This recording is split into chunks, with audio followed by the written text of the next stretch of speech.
Edward the Man-Eating Train is currently the newest action horror title in Roblox right now. The game just completed its inaugural week as I type this, and already he has exploded into the Roblox charts, averaging 10k players out of thin air. But how good is the game, really? I'm going to review the game today to see if there's anything noteworthy about it. Also, while you're here, drop a like and subscribe to the channel. It's a win-win for both of us. The way the game generally operates is that you start out on a train with a gun and some medical supplies. Edward, a train demon summoned from hell who is here to terrorize you, is pursuing this train. Here, Edward has two primary attacks. First of all, he tries to murder you with his pincer hands and as well as a Gatling rifle that can shoot you from a great distance. Your goal is to make it through the journey, which is being timed by a clock at the top. Crates that contain ammunition, health, and the game's currency tickets are also dispersed throughout the train. Running away from Edward or engaging him in gunfire combat are the main game mechanics that you can do. The barriers in the carts of the train can shield you from Edward's attacks to a limited extent. While sprinting though, your energy bars is depleted, and unlike other games, the energy bar in here takes a long while to recover. In order to regain his health, Edward will occasionally run away from the train as he works in waves. While he's gone, this is the ideal opportunity to strategize, scavenge for useful supplies, and regroup with your teammates in order to get ready for the upcoming wave. Well, that's the main gameplay sorted out, but there are also other topics to cover. The shop concept is rather straightforward. There is a base shop that provides you with some necessities, but in order to obtain higher tier equipment, you must first locate the specific shops on the map that have it. Why do you say that exactly? The train travels in a circle around the map, and each stop has specific benefits to offer. For instance, Dead Ridge Valley has a sheriff department where you can exchange your tickets for awesome weapons that are superior to those that you may buy from the regular store. The same things apply to the medical equipment, the titles you can receive, and the rail cars that you're able to get. You can indeed buy rail cars that can give you a greater edge. These rail cars were able to give you more containers, improve mobility, or mounting a more formidable defense against Edward. There are 3 levels of difficulty in the game. Depending on the route you take, the journey's severity varies. For instance, it's very difficult to get from Graveyard to the Western Watch Post. However, it's very easy to get from Dead Ridge City to the Eastern Watch Post. Basically, when the difficulty is increased, Edward spawns earlier in the journey, is faster and more aggressive, his bullets and pincers inflict much more damage, and he has more health, making it harder for you to flee from him. There are also carnival games from time to time, which are really just entertaining small minigames they can play to pass the time. The carnival game Red Light Green Light is one of my favorites. I had absolutely no expectation that anything from Squid Game is going to be included in here. So now you know the fundamentals of the game. What do I think about it? The game's shop system, in my opinion, it's its strongest feature. The gameplay is typically the most enjoyable aspect of any round-based action game, such as Evade or Murder Mystery 2, with the shop system being treated as an afterthought. However, the shop system in this game seems purposeful. Beginners can quickly upgrade their equipment thanks to the inclusion of the basic shop, but experienced players will find it more challenging to obtain the best gear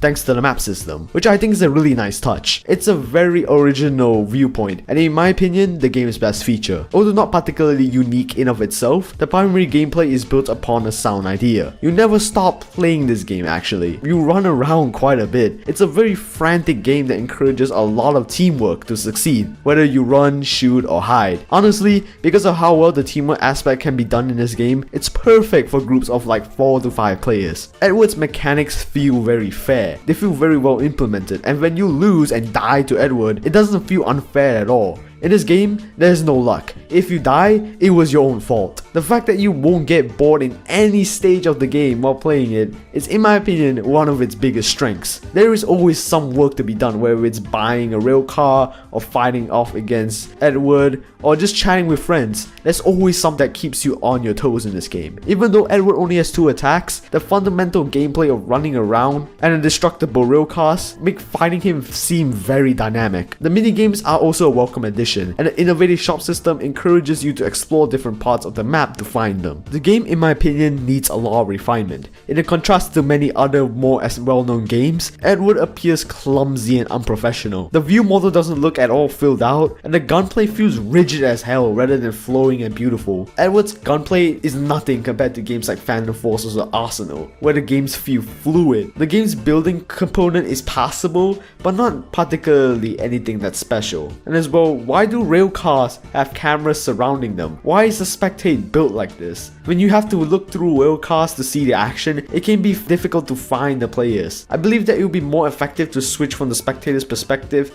to the player's perspective. In conclusion, I believe Edward has a fantastic concept. Although the game is still in launch week and it feels somewhat bare bones at the moment, I believe that with a few more updates, all of its awkward mechanics and ideas will have been developed and made into a really amazing game. But even in this state, I like it overall. And if you play with a group of 3 to 5 people, I recommend giving it a shot, because that's the kind of setting where it really shines. If I were to grade it like an exam, I would give this a B. Anyways, thank you guys so much for watching. There's a video on your screen right now that YouTube thinks you should watch, and yeah, see you guys soon.